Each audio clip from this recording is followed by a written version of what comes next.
Hello friend, welcome to my channel. তো তোমাদের সামনে আরও একটি রেসিপি নিয়ে হাজির আমি। তো আজকে নিয়ে এসেছি তোমাদের জন্য চিকেন কষা। তো প্রথমে আমি সব কিছু পেঁয়াজ, লঙ্কা, রসুন, আদা, সরষার তেল দিয়ে মাংসটাকে মেখে নেব। মেখে না ম্যারিনেট করে রেখে দেব।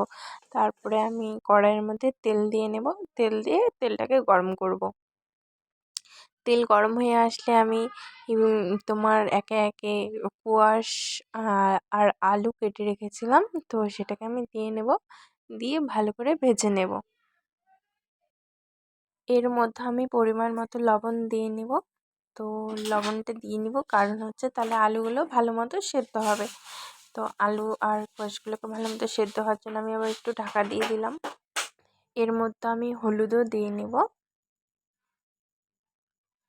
হলুদ দিয়ে এগুলোকে আমি লাল লাল করে ভেজে নেব। আলু আর কোয়াশা আমার ভালো মতো ভাজা হয়ে গেছে। এবার আমি নামিয়ে নেব এগুলোকে।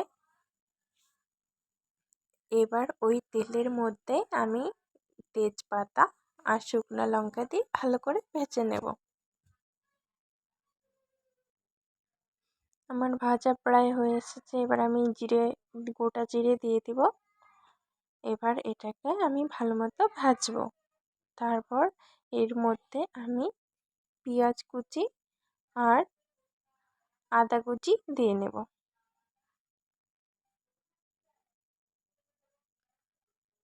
যে আদা কুচি দেওয়া হয়ে গেল। এবার এগুলোকে আমি ভালো মতো ভাজবো।